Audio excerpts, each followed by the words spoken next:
दर्शकबिन नमस्कार, तपाईहरुलाई स्वागत छ हाम्रो युट्युब च्यानल टुडे न्यूज नेपालमा। दर्शकबिन यदि तपाईं हाम्रो च्यानलमा नयाँ हुनुहुन्छ भने सब्स्क्राइब गरेर सँगै रहेको घण्टीलाई दबाउन नबिर्सनुहोला।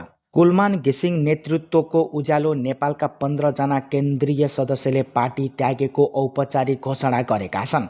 उनीहरूले आगामी राजनीतिक यात्राबारे केही खुलाएका छैनन्। रासोपा र उज्यालो नेपालको एकता भङ्ग भएपछि घिसिङसँग असन्तुष्ट बनेका उनीहरूले अडानमा लचकता अपनाउँदै एकता जोगाउनु पर्ने धारणा राख्दै पार्टी छाडेको बताएका छन्। रासोपाका उम्मेद्वार जगदीश खरेलले ललितपुरका 3वटै क्षेत्र जित्ने दाबी गरेका छन्।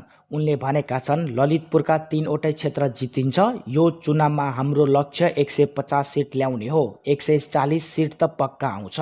पूर्वी नेपालको विभिन्न जिल्लामा भ्रमण गरेर फर्किएका रासोपा वरिष्ठ नेता बालेन्द्र शाह सुदूरपश्चिम जाने भएका छन्।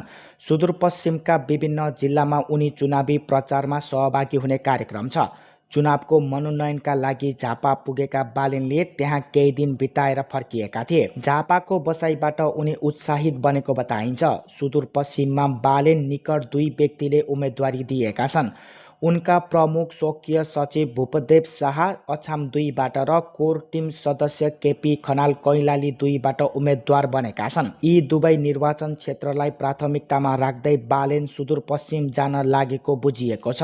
चुनाव अघि नै गगन थापालाई प्रधानमन्त्रीको उम्मेद्वार तोकिएको बारे नेपाली काङ्ग्रेसका देउवा पक्षका नेता मीन बहादुर विश्वकर्माले भनेका छन्, संसदीय दलको नेता जो जित्छ त्यही प्रधानमन्त्री बन्छ। अहिले नै गगन थापालाई प्रधानमन्त्री तोक्ने कुरामा हामी सहमत छैनौं। आशिका तामाङले भनेकी छिन्, म शान्ति चाहन्छु। देशमा दिगो शान्ति स्थापित होस्।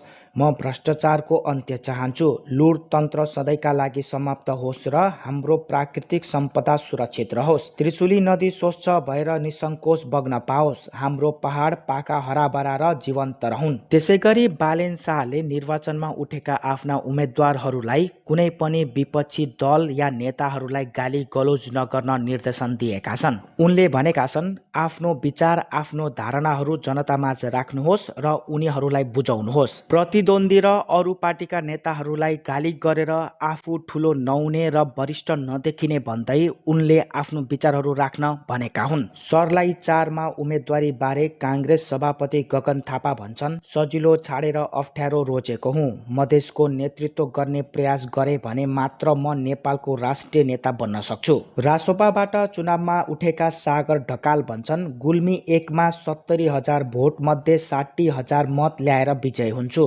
राष्ट्रिय स्वतन्त्र पार्टी रासोपाका सभापति रवि लामिछानेको सम्पत्ति शुद्धिकरण र सङ्गठित अपराधको अभियोग संशोधन गर्न महान्यायाधीश वक्ता कार्यालयले स्वीकृति दिँदा फेला पारेको भनी दाबी गरेका नयाँ प्रमाण झिकाउन सर्वोच्च अदालतले आदेश गरेको छ। न्यायाधीश मनोज कुमार शर्मा र श्रीकान्त पौडेलको इजलासले ती थप नयाँ प्रमाणका फाइलहरू झिकाउन आदेश गरेको हो। महान्यायाधीश वक्ता सविता भण्डारीले इजलासमा बहस गर्दा अभियोग पत्र संशोधन गर्न निर्णय गर्नु अघि थप प्रमाण फेला परेको जिकिर गरेकी थिइन्।